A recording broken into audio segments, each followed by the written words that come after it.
Hello and welcome to Sarat Chandra IAS Academy, where your dreams are our mission. This is Yatharth here.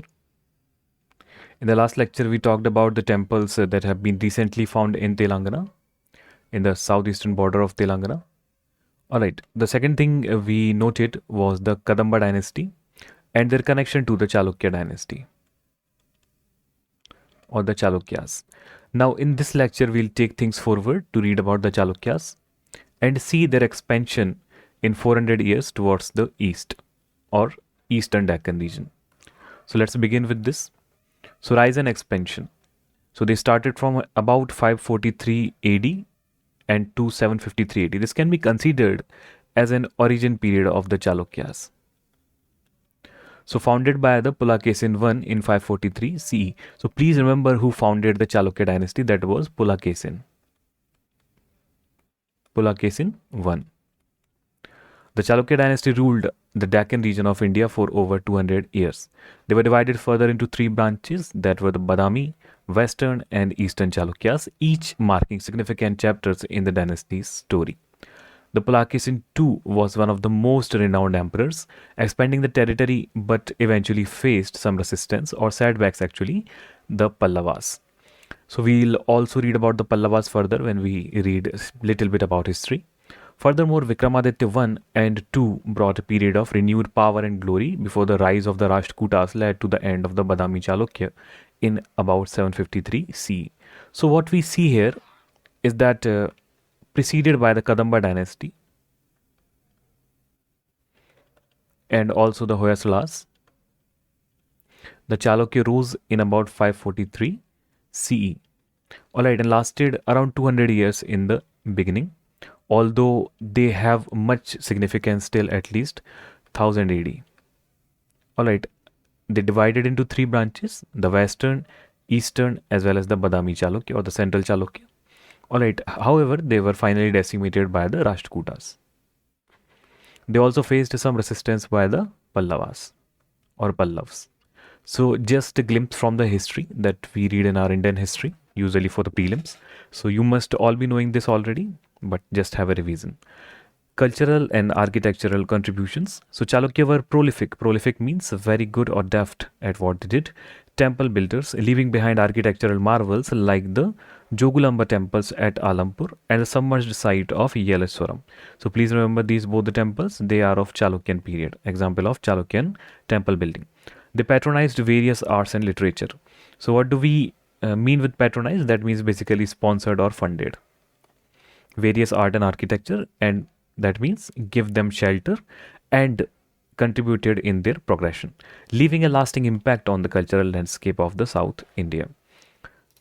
So let's talk about the Badami branch of the Chalukyas now. So they were founding fathers of a legacy. The Badami Chalukya, also known as the early Chalukyas, laid the foundation for the extensive Chalukya dynasty. So these were the founding fathers. The Pulakesin I belonged to this dynasty. So founded by the Pulakesin I in 543 CE, the Badami Chalukyas established their capital at Vatapi. That present day is located in the Badami, Karnataka. You can see many Buddhist caves here in the Badami. They are very famous caves and have great architectural significance. They started as vassals of the Kadambas but gradually asserted their independence and expanded their territory. In the same time, around 500 AD, the Kadambas also were decimated. However, please remember that Kadambas were the originator of the temple building style in the South India, and they have contributed largely as an original sculptor to the temple style in southern India. Now, furthermore, we see the reign of glory and expansion.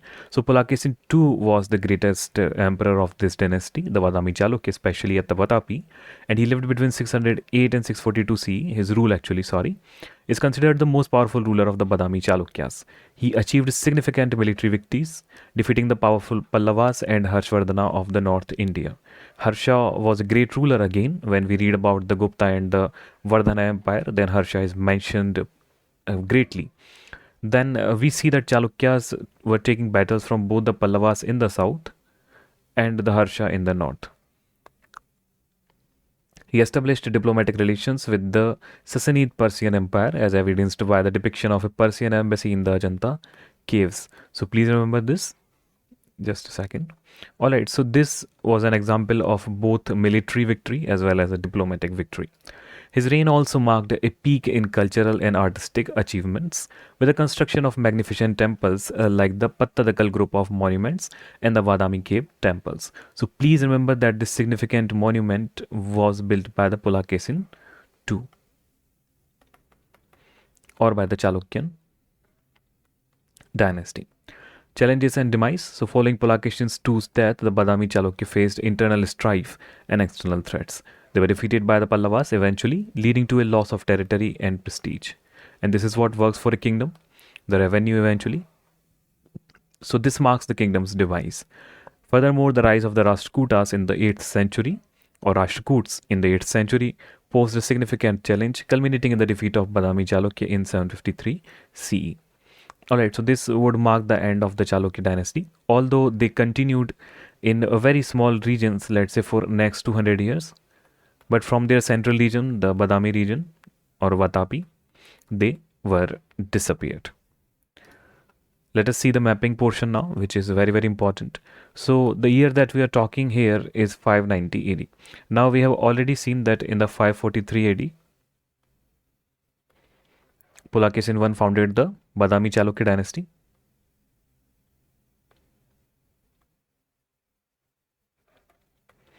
Alright, now what we come to see about, let's revise just a second. So we come to see that Pulakesin II in 608. So this was a transitional period when between the Pulakesin I and II. So Chalukyas were established in this period. This space here, you can see the underlined space. So their capital was this Vadami or Vatapi. And this we are talking about 600 AD almost. Alright, so this was a great period for the Chalukyas between the demise of the Pulakesin I and the rise of the Pulakesin II. Furthermore, we see that their immediate neighbors were the Pallavas here, which ruled in the state of Lower Andhra Pradesh and the modern day Tamil Nadu. Here were Cheras and Pandyas. Alright, so this trifecta would emerge later, the Chela, Chola, Pandyas. The Cheras, the Cholas and the Pandyas here. So they would emerge later. However, earlier there were Pallavas, the immediate neighbor of Chalukya. Rashtrakuta were not very popular in this period. Although when we see in the north, there were Kalachuris and the later Gupta, the Harsha's reign had not started here. Alright, so, and we see here also the Maitrakas and the Pushyabhutis here, the Pushyabhuti dynasty. Alright, this is a very important dynasty again. So you can read about this. The Mokharis are not very, very important. The late Guptas you can read about. Okay, let's now go further and see about the further rule in about 975 CE. So what we see that while Badami Chalukya were decimated from this point, the Western Chalukya still had a great territory under them. And the another branch, that was the Eastern Chalukya, ruled in the place where we have found the temples around here. Alright, so these temples were built and found during the reign of the Eastern Chalukya. Now what we see, that Chola came back here, they re-rose, and there were Pandyas and Cheras here this side. Now again, the other maps show us the same thing. Around 636 AD here we see, around the time of the Pulakesin II, that the extent of Chalukyan Empire, just a second. Yeah, so the extent of the Chalukyan Empire reached just about the branches, just about the boundaries, sorry, of southern Rajasthan and almost the Gujarat. So it covered the modern day Maharashtra, the Karnataka completely, and a little bit of the Andhra Pradesh here, Telangana here, Odisha here a little bit, Chhattisgarh and much region of the Madhya Pradesh.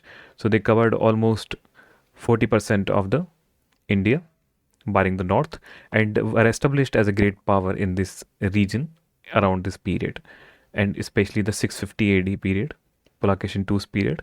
So this was a great period for them. However, they faced resistance from the Pallavas, etc. And finally, in this region, in the same region only, Rashtrakutas emerged.